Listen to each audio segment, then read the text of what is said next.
Subscribe to Himanshu Arya tutorial and click on the bell icon to never miss an update.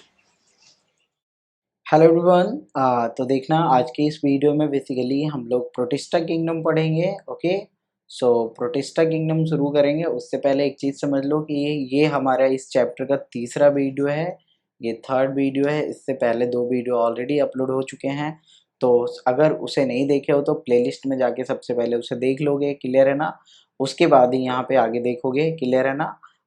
Otherwise देख सकते हो, क्या ही problem है। Okay, क्योंकि ये एक सेपरेट किंगडम है बेसिकली, तो देख सकते हो, इट डजेंट मैटर। ओके, सो देखना यहाँ पे प्रोटिस्टा किंगडम देखते हैं। प्रोटिस्टा किंगडम में भी एनसीईआरटी ने जो जो पॉइंट लिखा है वो सारा पॉइंट इंपॉर्टेंट है। यहाँ पे एज यूजुअल क्वेश्चंस इधर से ही आने हैं। प्रैक्टिस में तुम लोगों को बेसिकली पता भी चल जाएगा जब मैं क्वेश्चंस वगैरह करवाऊंगा, तो क्लियर है ना इस चैप्टर के। तो देखना इस प्रोटिस्टा किंगडम में है क्या। प्रोटिस्टा किंगडम आखिर बना क्यों? तो प्रोटिस्टा किंगडम में सारे के सारे वैसे ऑर्गेनिज्म आ जाएंगे जो तुम्हारे मतलब यूकैरियोट हैं, क्लियर है, जो कैसे हो तो यूकैरियोट्स हो प्लस यूनिसेलुलर हो, क्लियर है ना। तो यूकैरियोट्स और यूनिसेलुलर को यहाँ पे एक अलग ही किंगडम बनाया गया, दैट इज कॉल्ड प्रोटिस्टा। ये हमारा बेसिकली तीसरा किंगडम है, क्लियर है ना। सॉरी, दूसरा किंगडम है बेसिकली, मोनेरा हमने पढ़ा ना, इसके बाद प्रोटिस्टा पढ़ रहे हैं। Okay, so this is the second kingdom. Okay, तो यहाँ पे देखना क्या क्या है। ऑल सिंगल सेल्ड मीन्स वही unicellular and eukaryotes are placed under Protista. बहुत इंपॉर्टेंट पॉइंट है, इसे याद रखोगे, क्लियर है ना। प्रोटिस्टा में क्या है, सारे के सारे सिंगल सेल्ड और यूकैरियोट्स कहाँ आ जाएंगे, तो प्रोटिस्टा में आ जाएंगे। बट लेकिन यहाँ पे देखो बट लग गया, क्लियर है ना। और बट जहाँ भी लगता है ना वहाँ पे प्रॉब्लम होता है। तो यहाँ क्या प्रॉब्लम है? प्रॉब्लम ये है कि इसकी बाउंड्री डिसाइडेड नहीं है। The boundaries of this kingdom are not well defined. Well defined नहीं है बाउंड्री, क्योंकि एक प्रोटिस्ट जो किसी के लिए प्रोटिस्ट है वो किसी दूसरे के लिए प्लांट भी हो सकता है, किसी तीसरे के लिए वो फंगी भी हो सकता है, क्लियर है ना। और इवन किसी के लिए एनिमल भी हो सकता है। तो चलो देखते हैं कैसे कैसे आखिर इसमें ये सारे पॉइंट्स कहाँ से आ रहे हैं, इसके बाउंड्रीज क्यों नहीं डिफाइंड है। यहाँ पे क्वेश्चन पूछा जा सकता है ना कि why the boundaries of Protista kingdom are not well defined. So answer तो वही सब जाएगा जो तुम्हें आगे पढ़ना है, तो समझना है यहाँ पे ध्यान से। what may be a photosynthetic protein to one protist and to one biologist may be a plant to other। समझ रहे हो यहाँ पे क्या है? अगर एक साइंटिस्ट के लिए, एक बायोलॉजिस्ट के लिए कोई फोटोसिंथेटिक प्रोटिस्टन है, मतलब एक ऐसा प्रोटिस्ट है जो फोटोसिंथेसिस परफॉर्म कर रहा है, वही सेम प्रोटिस्ट दूसरे बायोलॉजिस्ट के लिए एक प्लांट हो सकता है, क्लियर है ना। To another. Okay, in this book we include, यहाँ पे देखो हम लोग प्रोटिस्टा में क्या क्या पढ़ने जा रहे हैं, तो क्राइसोफाइट्स पढ़ेंगे, डाइनोफ्लैजलेट्स पढ़ेंगे, यूग्लिनोइड्स पढ़ेंगे, स्लाइम मॉड्स पढ़ेंगे एंड साथ ही साथ प्रोटोजोआ पढ़ेंगे प्रोटिस्टा किंगडम के अंदर। ओके, यहाँ तक समझ में आई। तो ये पांच बेसिकली यहाँ पे क्लासिफिकेशन हमें पढ़ने हैं, पांच ग्रुप पढ़ने हैं प्रोटिस्टा के अंदर। Okay, member of Protista are primarily aquatic. Mainly क्या होते हैं, तो मेनली एक्वेटिक होते हैं, प्राइमरली एक्वेटिक होते हैं। And this kingdom forms a link. यहाँ पे देखो इंपॉर्टेंट पॉइंट है, इसे नोट करोगे।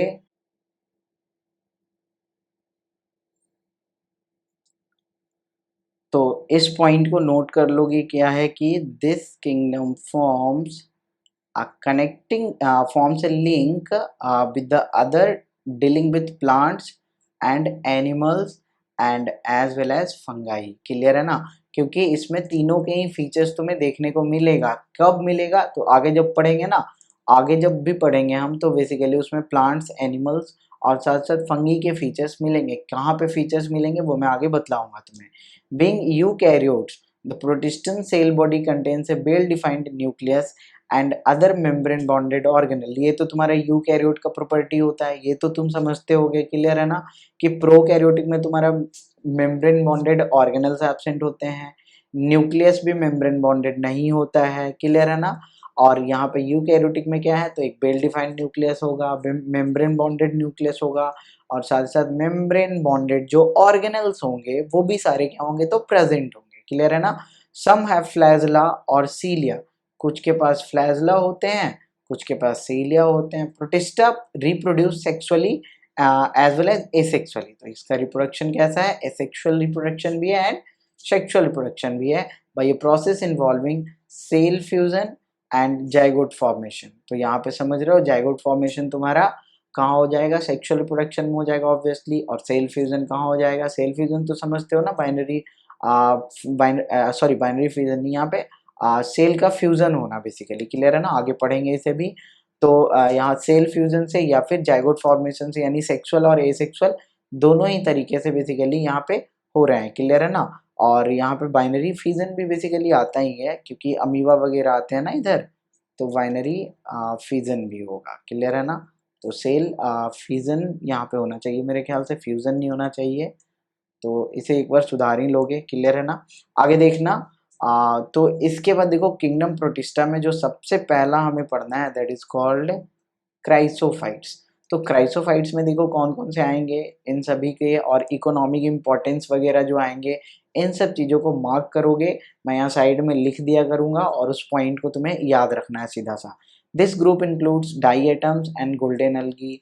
यहाँ पे कौन कौन आ रहे हैं, तो यहाँ पे आ रहे हैं डाई एटम्स, और कौन आ रहे हैं, तो और आ रहे हैं तुम्हारे गोल्डन अलगी। एक मिनट, हाँ, तो यहाँ पे क्या आ रहे हैं, साथ साथ गोल्डन अलगी आ रहे हैं, जिसे कि हम डेस्मीट के नाम से भी बोलते हैं, क्लियर है ना।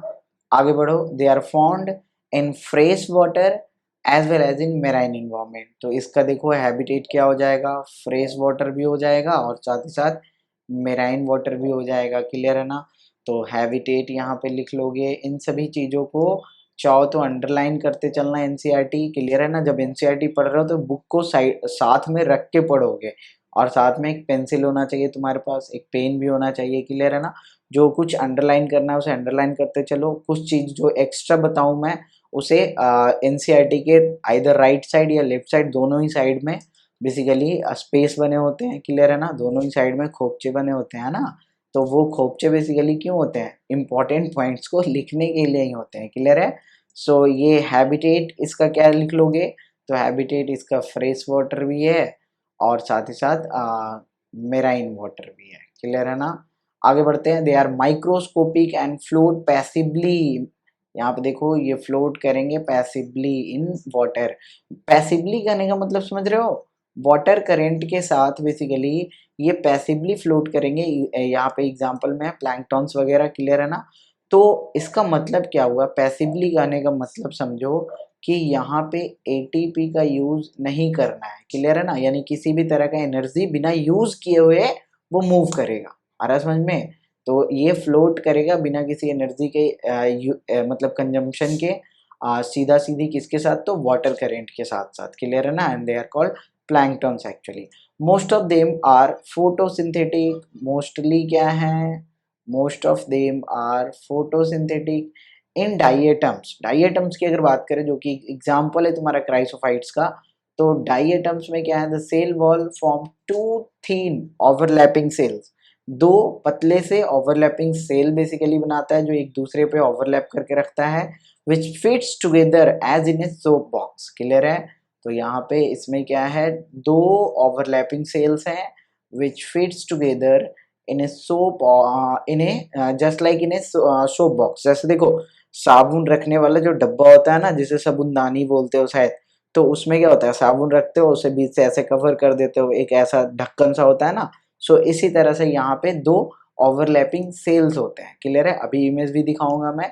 The walls are embedded with silica, important point है, the walls are embedded with silica and thus the walls are indestructible.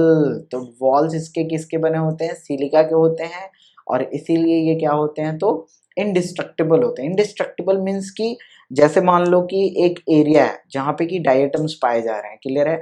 तो डाइएटम्स पाए जा रहे हैं तो उसके सेल वॉल में क्या है, बेसिकली उसमें क्या है, तो सिलिका एम्बेडेड है। तो अगर वहाँ पे डाइएटम्स मरते हैं ना, क्योंकि कोई भी ऑर्गेनिज्म है तो वो तो मरेगा ही, तो वहाँ पे ना सिलिका का डिपोजिशन हो जाता है, वो वहाँ से डिस्ट्रॉय ही नहीं होता है, और वहाँ पे धीरे धीरे वो एक तरह से डाई एटोमेसियस अर्थ का फॉर्मेशन करता है, क्लियर है ना। सो देखना यहाँ पे 10 diatoms have left behind means क्या, मरने के बाद वो छोड़ के चला जाएगा, क्लियर है ना। Large amount of cell wall deposits in their habitat, जहां पे रह रहा है ना वो, वहां पे कुछ छोड़ के चला जाएगा। क्या छोड़ के चला जाएगा, तो अपने सेल वॉल के जो भी डिपोजिट्स थे उसे छोड़ के चला जाएगा, क्लियर है ना। This accumulation over billions of year is referred to as diatomaceous earth। तो diatomaceous earth का फॉर्मेशन कहाँ होता है, तो क्राइसोफाइट्स में होता है, डाई एटम्स में होता है। कहाँ हो रहा है, तो डाई एटम्स में हो रहा है, क्लियर है ना। बीइंग ग्रिटी समझते हो, ग्रिटी मीन्स दानेदार, क्लियर है ना। जैसे सैंड पेपर तुम लोगों ने देखा है, तो सैंड पेपर को भी तुम ग्रिटी समझ लो, क्लियर है ना। So being gritty this soil is used भी, ये डाइएटोमेसियस अर्थ का जो सॉइल इसे बोल रहे हैं बेसिकली, क्लियर है ना। तो उसका यूज किया जाता है किसमें, तो पॉलिशिंग पर्पस के लिए, filtration of oil and syrup purpose के लिए, क्लियर है ना। और साथ ही साथ पेंट वगैरह भी चीजों में किया जाता है, क्लियर है ना। तो ये सब बेसिकली पॉलिशिंग और फिल्ट्रेशन पर्पस के लिए यूज किया जाता है। Diatoms are the important point है, diatoms are the chief producers in the oceans, clear है। तो यहाँ तक समझ में आया क्या क्या इंपॉर्टेंट पॉइंट है, एक बार मैं फिर से हाईलाइट कर देता हूँ कलर चेंज करके। यहाँ पे एग्जाम्पल याद रखना, डाई एटम्स, गोल्डन अलगी, क्लियर है ना, क्राइसोफाइट्स में आ रहे हैं, क्लियर है ना। ये तुम्हारे फ्रेश वाटर और साथ साथ मेराइन वाटर में रहने वाले हैं, क्लियर है। ये पैसिवली फ्लोट करेगा, एनर्जी यूज नहीं करेगा, क्लियर है ना। और यहाँ पे बात करते हैं तो डाई एटम्स में देखते हैं तो दो ओवरलैपिंग सेल्स होते हैं जो एक दूसरे पे ओवरलैप करता है, क्लियर है ना। और दूसरा इंपॉर्टेंट पॉइंट ये है, सिलिका का डिपोजिशन होता है, their cell wall is embedded with silica, clear है ना। और द नेक्स्ट पॉइंट इज कि यहाँ पे डाई एटोमेसियस अर्थ का फॉर्मेशन होता है, और डाई एटोमेसियस अर्थ का use polishing, filtration of oil and syrup के लिए किया जाता है। And the most important point is that diatoms are the chief producers in the ocean. तो ओशियन में जो मेन प्रोड्यूसर होता है ना वो कौन है, तो डाई एटम्स है। यहाँ तक समझ में आया, किसी को कोई प्रॉब्लम नहीं होना चाहिए, वैसे प्रॉब्लम, क्लियर है ना। प्रॉब्लम हो तो डॉट ग्रुप में तुम क्वेश्चन डाल सकते हो, कोई दिक्कत नहीं है। तो यहाँ पे देखोगे, अब देखते हैं हम डाइनोफ्लैजलेट्स, ओके। तो देखना है यहाँ पे द नेक्स्ट इज डाइनोफ्लैजलेट्स, ओके। सो डाइनोफ्लैजलेट्स हमारा दूसरा बेसिकली ग्रुप है, किसके अंदर, तो प्रोटिस्टा के अंदर का ग्रुप है basically. So these organisms are mostly marine होते हैं, और साथ ही साथ फोटोसिंथेटिक होते हैं, क्लियर है ना। मेराइन है और फोटोसिंथेटिक है। दे अपेयर येलो कलर के होते हैं, ग्रीन कलर के होते हैं, ब्राउन कलर के होते हैं, ब्लू या रेड कलर के होते हैं, depending on the main pigment present in their cells actually, clear है। सो द सेल वॉल, यहाँ पे देखो अलग अलग बेसिकली पिगमेंट्स तो समझते हो ना, जो कलर बेसिकली देता है सेल को, क्लियर है ना। जैसे क्लोरोफिल भी तो एक पिगमेंट है ना, फोटोसिंथेटिक पिगमेंट, जो कि ग्रीन कलर प्रोवाइड करता है। हमारा हेमोग्लोबिन भी तो एक रेस्पिरेटरी पिगमेंट है ना, जो कि रेड कलर प्रोवाइड करता है। सो इस तरह से पिगमेंट्स होते हैं, हमारी आंखों में भी पिगमेंटेड सेल्स होते हैं बेसिकली, क्लियर है ना। सो यहाँ पे अलग अलग पिगमेंट के आधार पे यहाँ पे जो कलर होता है डाइनोफ्लैजलेट्स का वो अलग अलग होता है, येलो, ग्रीन, ब्राउन, ब्लू और रेड, क्लियर है ना, depending on the main pigment present in their cells।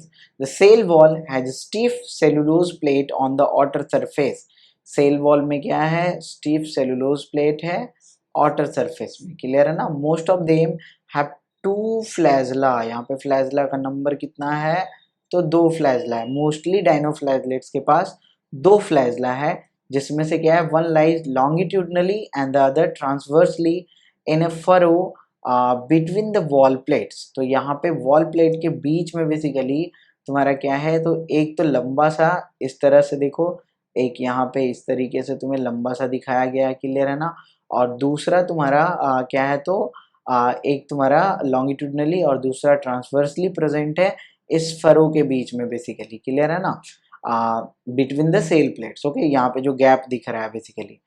आगे बात करते हैं वेरी ऑफन रेड डाइनोफ्लैजलेट्स। अगर रेड डाइनोफ्लैजलेट्स की बात करें, जिसमें एग्जांपल है तुम्हारा गोनियोलक्स का, क्लियर है।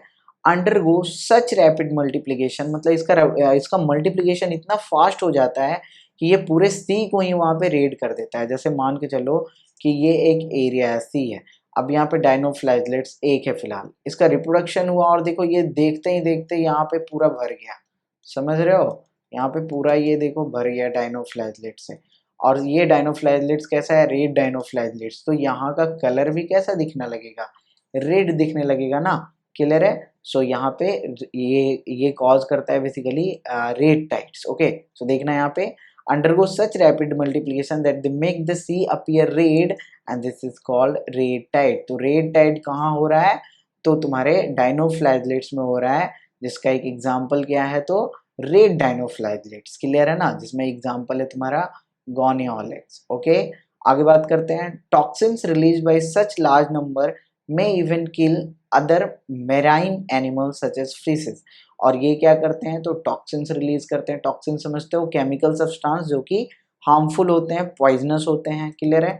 सो ऐसे टॉक्सिन्स क्या कर सकते हैं, तो लार्ज नंबर पे दूसरे organism, marine organism like fishes वगैरह को ये किल कर सकता है, क्लियर है ना। तो यहाँ पे क्या याद रखोगे, एक तो रेड डायनोफ्लैजलेट्स जरूर याद रखना क्योंकि ये कॉज करता है रेड टाइड्स। रेड टाइड है क्या, तो रेड टाइड बेसिकली एक फेनोमेना है जिसमें कि पूरा सी रेड अपीयर होता है due to rapid multiplication of Gonyaulax और रेड डायनोफ्लैजलेट्स, क्लियर है। तो यहाँ तक समझ में आया। यहाँ पे एक इम्पॉर्टेंट पॉइंट है तुम्हारा रेड टाइड, इसे भूलना मत। रेड टाइड कहाँ हो रहा है, तो रेड टाइड ड्यू टू तुम्हारा रेड डायनोफ्लैजलेट्स।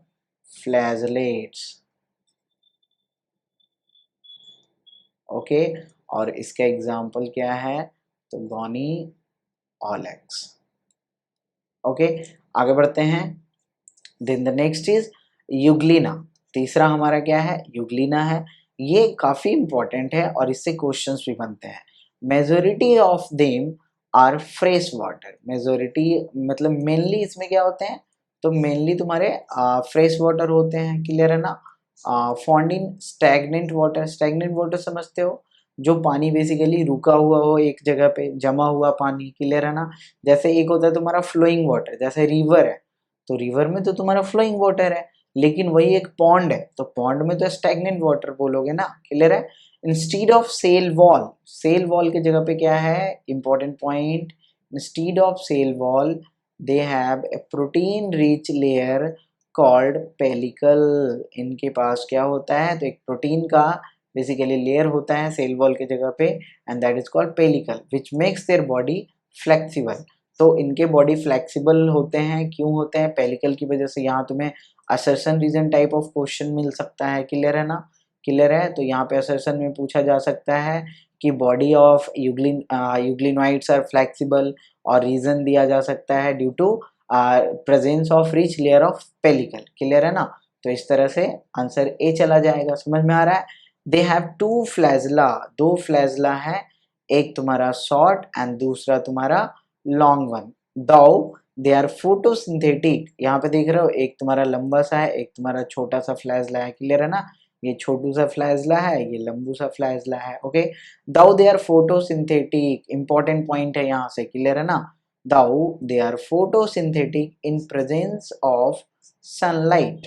ओके, सनलाइट के प्रेजेंस में ये क्या है, फोटोसिंथेटिक है। When deprived of sunlight they behave like heterotrophs by predating on other smaller animals। तो दूसरे पे वो बेसिकली प्रिडेट कर जाता है, यानी दूसरे पे वो सरवाइव कर जाता है, क्लियर है ना। हेटरोट्रॉफिक न्यूट्रिशन शुरू कर देता है, कब, जब लाइट का प्रेजेंस नहीं होता है। तो ऐसे टाइप ऑफ न्यूट्रिशन को क्या बोलोगे, इसे बोलोगे मिक्सोट्रॉफिक न्यूट्रिशन। इसे क्या बोलोगे, मिक्सोट्रॉफिक न्यूट्रिशन। ओके, यहाँ तक समझ में आया। तो मिक्सोट्रॉफिक न्यूट्रिशन क्या है, तो मिक्सोट्रॉफिक न्यूट्रिशन का यहाँ पे मतलब क्या हुआ कि ये है तो तुम्हारा ऑटोट्रॉफिक ही, ये है तो ऑटोट्रॉफिक ही, क्लियर है ना। लेकिन अगर लाइट नहीं मिला, ये अगर लाइट मिला तब, और अगर लाइट नहीं मिला तो फिर ये बिहेव करने लग जाता है हेट्रोट्रॉफ की तरह, यानी हेट्रोट्रॉफिक न्यूट्रिशन परफॉर्म कर देता है। This type of nutrition is called mixotrophic nutrition. Okay, interestingly the pigment of euglenoid are identical to those present in higher plants. देखो यहाँ पे जो पिगमेंट्स हैं, यहाँ पे जो पिगमेंट्स हैं यानी वही क्लोरोफिल की बात करते हैं, तो ये जो हायर प्लांट्स में प्रेजेंट होते हैं ना उनके जैसा प्रेजेंट होता है। क्लियर है ना। और इसके यूग्लिनॉइड्स के एग्जांपल दिए गए यहाँ पे यूग्लिना, तो इसीलिए देखो इसमें तुम्हारे प्लांट के भी फीचर्स आ गए ना। क्लियर है। और यहाँ पे देखो ये हेटेरोट्रॉफिक न्यूट्रिशन भी कर रहा है। क्लियर है। और साथ ही साथ यहाँ पे सेल वॉल भी सॉरी सेल वॉल तो नहीं है यहाँ पे, तो इसीलिए यहाँ पे इसमें एनिमल के भी फीचर आ रहे हैं तुम्हारे, और साथ साथ देखो ऑटोट्रॉफिक न्यूट्रिशन कर रहा है तो प्लांट के भी फीचर आ रहे हैं। क्लियर है ना। तो समझ रहे हो ना, हायर ऑर्गेनिज्म के साथ इसका एक कनेक्टिंग लिंक है एक्चुअली। तो यहाँ पे याद रखने वाली बातें कौन कौन सी है, फिर से एक बार देखोगे, समझोगे एक बार क्या है यहाँ पे। ये फ्रेश वाटर है बेसिकली, स्टैग्नेंट वाटर में मेनली मिलता है तुम्हें। क्लियर है। दूसरा और इम्पोर्टेंट पॉइंट, सेल वॉल के जगह पे इनके पास क्या है, एक प्रोटीन रिच लेयर है जिसे कि पेलिकल बोलते हैं, जो कि इसके बॉडी को फ्लेक्सिबल बनाता है। यहाँ पे दो फ्लैजला हैं, एक बड़ू सा दूसरा छोटू सा। ओके। दो ये फोटोसिंथेटिक तो होते ही हैं, लेकिन अगर मतलब कि नहीं रहा लाइट तो ये फिर हेटेरोट्रॉफ भी बन जाते हैं by predating on other smaller organism, and this is called mixotrophic nutrition. Okay. और यहाँ पे जो इसके पिगमेंट्स होते हैं वो हायर प्लांट्स के जैसे होते हैं, इस पॉइंट को भी याद रखना। और यहाँ पे एग्जांपल है तुम्हारा यूग्लिना, फिगर देखो यहाँ पे दिया गया यूग्लिना का, बस यहाँ पे फ्लैजला देख सकते हो तुम। यहाँ पे दो फ्लैजला दिख रहे होंगे तुम्हें, एक तुम्हें बड़ा फ्लैजला, दूसरा तुम्हें छोटा फ्लैजला दिख रहा है। क्लियर है ना। सो दिस इज यूग्लिना। आगे बढ़ते हैं। देन द नेक्स्ट इज ये तुम्हारा प्रोटिस्टा का बेसिकली नेक्स्ट ग्रुप है, and this is called slime mould. तो स्लाइम मोल्ड में देखते हैं क्या क्या है। तो देखना यहाँ पे क्या बोला जा रहा है, slime moulds are saprophytic protist. ये प्रोटिस्टा के ही अंदर आ रहे हैं, लेकिन कैसे हैं तो सैप्रोफिटिक है। सैप्रोफिटिक समझते हो, जो डेड डिकेइंग ऑर्गेनिक मैटर पे सर्वाइव करे। क्लियर है ना। The body moves along decaying twigs. इसके बॉडी क्या होंगे, जहां भी डिकेइंग ट्विग्स वगैरह होंगे, ट्विग्स समझते हो, ट्विग्स समझते हो, नहीं समझते हो तो ब्रांचेस समझ रहे हो ना। जैसे देखो ये एक प्लांट हुआ, इसका इस तरह से ब्रांच निकला हुआ है। क्लियर है ना। ढेर सारे ब्रांचेस बेसिकली निकले हुए हैं। ओके। अब यहाँ पे समझना है, इन ब्रांचेस से भी फिर देखते हो छोटे छोटे मतलब स्टीम जैसे यहाँ पे निकल जाते हैं। समझ में आ रहा है ना। ये एक मेन ब्रांच हो जाता है बड़ा सा, फिर इससे निकल जाता है। तो जो छोटे छोटे लकड़ियाँ होती है ना, पतले पतले जो स्टीम से निकलते हैं, they are called actually twigs. So ये डिकेइंग ट्विग्स, वैसे ट्विग्स जो डिके कर रहे होते हैं, या फिर वैसे लीव्स जो डिके कर रहे होते हैं, इनको क्या करता है तो ये इनगल्फ करता है बेसिकली। क्लियर है ना। The body moves along decaying twigs and leaves engulfing organic material, और इस तरह से ये अपना न्यूट्रिशन ऑब्टेन करता है इन सभी से। ओके। अंडर सुटेबल कंडीशंस, अगर सुटेबल कंडीशन की बात करें, so they form an aggregation called plasmodium. ये एक एग्रीगेशन बना लेता है जिसे हम क्या बोलते हैं, प्लाज्मोडियम बोलते हैं, विच मे ग्रो, जो बड़ा हो सकता है, and spread over several feet, जो कि एक फीट तक भी, यानी एक नहीं एक से अधिक फीट तक भी, सेवरल फीट तक भी वो बड़ा हो सकता है। क्लियर है ना। ग्रो करके ड्यूरिंग अनफेवरेबल कंडीशन, अगर अनफेवरेबल कंडीशन की बात करें तो क्या होगा, the Plasmodium differentiates and form fruiting body. देखो फ्रूटिंग बॉडी, फ्रूटिंग बॉडी पता है तुम्हें, ये तुम्हारा फंगी का फीचर है। आ रहा समझ में, ये तुम्हारा किसका है, फंगी का फीचर है, जिसमें कि ये स्पोर्स बनते हैं। फ्रूटिंग बॉडी में स्पोर्स बनते हैं, जिसमें फ्रूटिंग बॉडी दो तरह के होते हैं बेसिकली। ये एक तुम्हारा होता है ascospore, the second is basidiospore, जिसके अंदर sorry ascocarp and basidiocarp. Okay. जिसके अंदर स्पोर्स बनते हैं, एस्कोस्पोर एंड बेसिडियोस्पोर। ओके। सो इस तरह से इस फेनोमेना जो होता है ना एस्कोकार्प बेसिडियोकार्प के बनने का, this is called formation of fruiting body. और फ्रूटिंग बॉडी का फॉर्मेशन एक कैरेक्टरिस्टिक फीचर है तुम्हारे फंगी का। तो इस तरह से देख रहे हो तुम, यहाँ पे फंगी के भी फीचर आ रहे हैं। पीछे तुमने प्लांट और एनिमल के फीचर देखे थे ना यूग्लिना में, यहाँ स्लाइम मोल्ड में तुम्हें फंगी के भी फीचर दिख रहे हैं। सो इसीलिए तो यहाँ पे एनसीईआरटी ने एक लाइन बोला था कि प्रोटिस्टा का बाउंड्री डिसाइडेड नहीं है, कि किसको कहाँ रखना है ना पता ही नहीं चलता है। क्लियर है। कि क्योंकि अगर एक के लिए ये प्रोटिस्ट है तो दूसरे के लिए प्लांट भी हो सकता है, तीसरे के लिए एनिमल भी हो सकता है, चौथे के लिए फंगी भी हो सकता है, जैसे यहाँ स्लाइम मोल्ड फंगी भी हो सकता है हमारे लिए, क्लियर है ना। So bearing spores at their tip, तो यहाँ पे फ्रूटिंग बॉडी का फॉर्मेशन होगा जिसके की टिप पे क्या रहेगा, तो स्पोर रहेगा। The spores possess true walls, spores में क्या होंगे, तो ट्रू सेल वॉल प्रेजेंट होंगे, क्लियर है ना। They are extremely resistant and survive for many years, important point है, इसके स्पोर्स जो होते हैं वो रेजिस्टेंट होते हैं क्योंकि यहाँ पे सेल वॉल प्रेजेंट है, क्लियर है ना। तो यहाँ से भी असर्शन रीजन पूछा जा सकता है, क्लियर है। तो यहाँ पे समझो कि इनके जो बेसिकली स्पोर्स होते हैं due to presence of true cell walls, they are extremely resistant and they can survive for many years even under adverse condition, तो एडवर्स कंडीशन में भी ये सर्वाइव कर जाएंगे। The process are dispersed, the spores, process नहीं, the spores are dispersed by air current, यहाँ पे air current के थ्रू ये स्पोर क्या होंगे, दूर दूर तक फैल जाएंगे, डिस्पर्स हो जाएंगे, और जहाँ पे भी ये जाएगा वहां पे एक नया स्लाइम मोल्ड ग्रो कर जाएगा, क्लियर है ना। यहाँ पे देखो एक फिगर दिखाया गया सिंपल सा तुम्हें स्लाइम मोल्ड का, तो स्लाइम मोल्ड समझ में आया। यहाँ पे इंपॉर्टेंट यानी बात जो है ध्यान रखने वाली बात है वो क्या है, तो ये एक सैप्रोफिटिक प्रोटिस्ट है, इंपॉर्टेंट पॉइंट, क्लियर है ना। पूछ देगा which of the following is a saprophytic protist, okay. इसके बॉडी क्या होते हैं, तो इनगल्फ करते हैं ट्विग्स और लीव्स को उसी की तरफ बेसिकली मूव करके, ओके। सुटेबल कंडीशन में बात करते हैं तो ये एक एग्रीगेशन बनाता है जिसे हम प्लाज्मोडियम बोलते हैं, एंड अनसुटेबल कंडीशन में यानी अनफेवरेबल कंडीशन में फ्रूटिंग बॉडी। तो यहाँ पे चलो इसे मैं लिख देता हूँ, सुटेबल अगर कंडीशन हुआ तो क्या बनाएगा, ये बनाएगा तुम्हारा प्लाज्मोडियम, एग्रीगेट्स बनाएगा, ओके। एंड अनफेवरेबल हुआ अगर ये अनफेवरेबल हुआ तो ये क्या बनाएगा, ये बनाएगा fruiting body just like fungi do, okay. So fungi की तरह ये फ्रूटिंग बॉडी बनाएगा, क्लियर है यहाँ तक। और स्पोर्स बनेंगे उसमें, इस फ्रूटिंग बॉडी में क्या बनेंगे, तो फ्रूटिंग बॉडी में स्पोर्स बनेंगे और ये स्पोर्स एयर के थ्रू डिस्पर्स्ड हो जाएंगे, क्लियर है, एयर के थ्रू डिस्पर्स्ड हो जाएंगे, ओके। यहाँ तक समझ में आया, आगे बढ़ते हैं। Then the next is protozoan, यहाँ पे ये हमारा पांचवा ग्रुप है बेसिकली प्रोटिस्टा का, एंड दिस इज प्रोटोजोन्स। फिर प्रोटोजोन्स में फिर डिफरेंट डिफरेंट टाइप के प्रोटोजोन्स होते हैं, उसे भी पढ़ेंगे अभी थोड़ी ही देर में। तो यहाँ पे देखते हैं ऑल प्रोटोजोन्स आर हेट्रोट्रॉप्स, जितने भी प्रोटोजोन्स है तुम्हारे वो क्या है, तो हेट्रोट्रॉप्स हैं, सारे के सारे प्रोटोजोन्स क्या है तुम्हारे, तो हेट्रोट्रॉप्स हैं। एंड लीव एज प्रेडेटर और पैरासाइट, प्रेडेटर की तरह रहते हैं या फिर पैरासाइट की तरह रहते हैं, क्लियर है ना। प्रेडेटर प्रे तो समझते होगे बेसिकली, जिसे खाया जाए वो प्रे हो गया, जो खा रहा है वो प्रेडेटर हो गया, क्लियर है ना।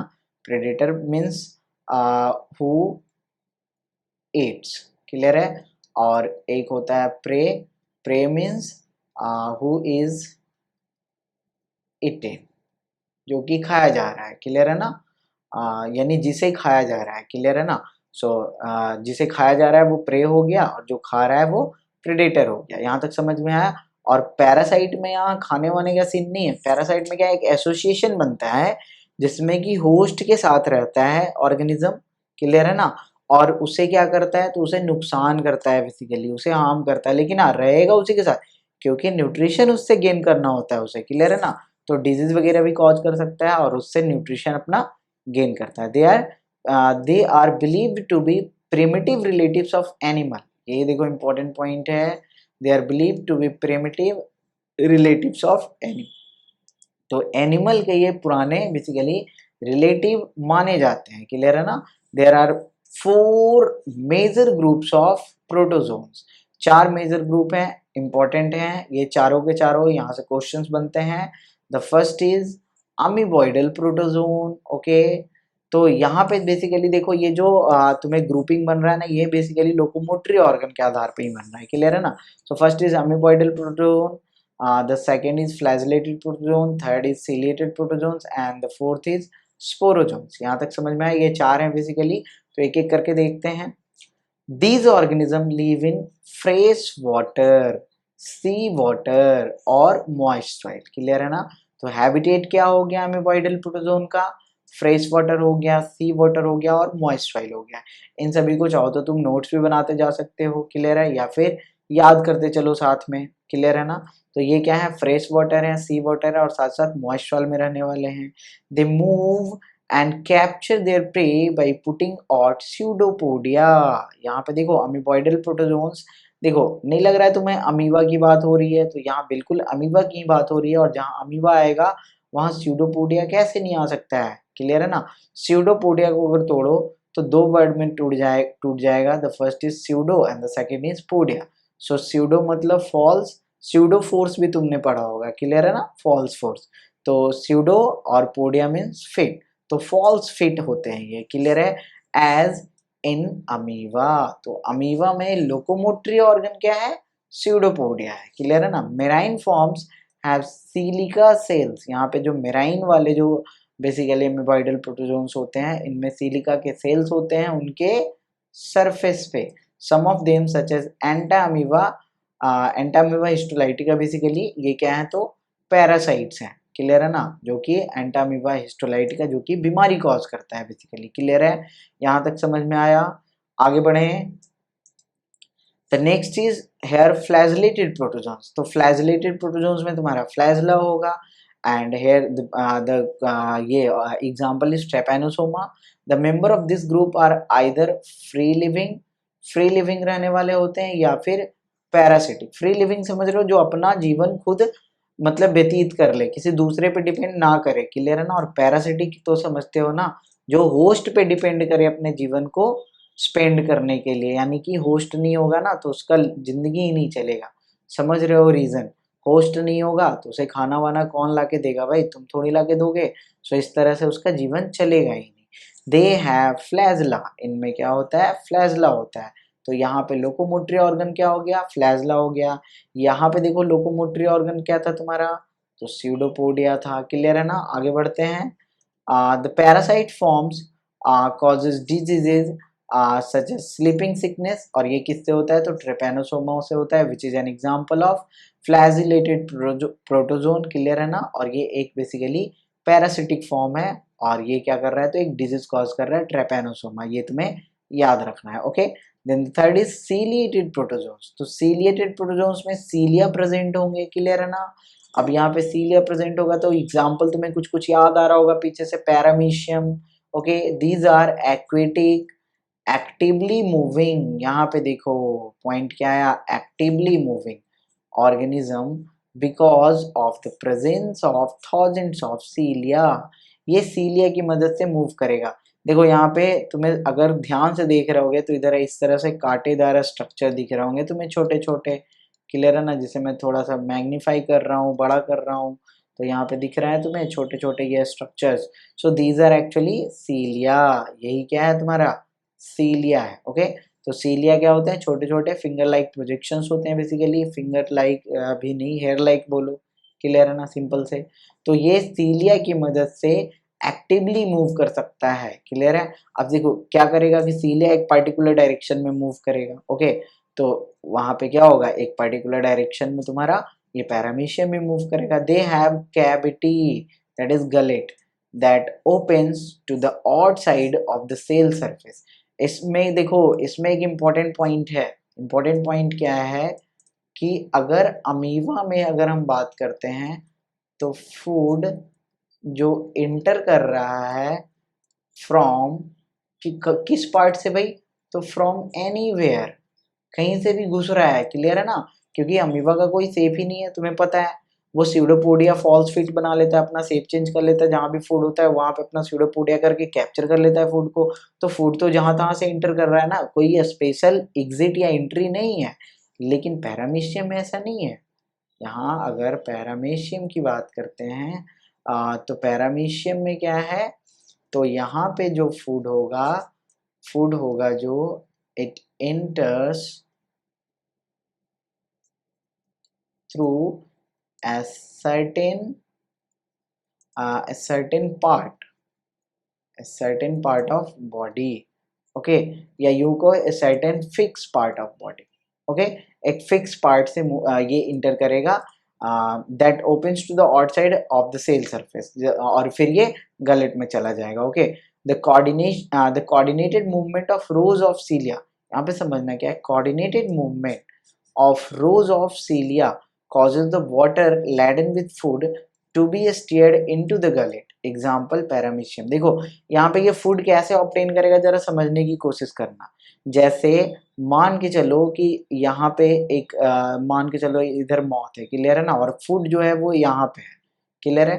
तो यहाँ पे जो भी सीलिया है ना प्रेजेंट, ओके, ये सारे सीलिया क्या करेंगे, इस पार्टिकुलर डायरेक्शन में मूव करने लगेंगे। तो जब सारे सीलिया मूव करेंगे तो कहीं ना कहीं इस फूड को भी तो मूव करेगा ना, और ये फूड मूव होते होते यहाँ आगे पहुंच जाएगा इस कैविटी के पास, क्लियर है ना, मौत वाले कैविटी के पास, और फाइनली ये गलेट में इंटर कर जाएगा। क्लियर है, यहाँ तक समझ में आया। लेकिन अमीबा के केस में ऐसा नहीं था, अमीबा के केस में कहीं से भी इंटर कर रहा था। क्लियर है, तो इस बात को ध्यान में रखना। देन द नेक्स्ट चीज स्पोरोजोन्स। स्पोरोजोन्स में मोस्टली बेसिकली डिजीज वाले ही होते हैं।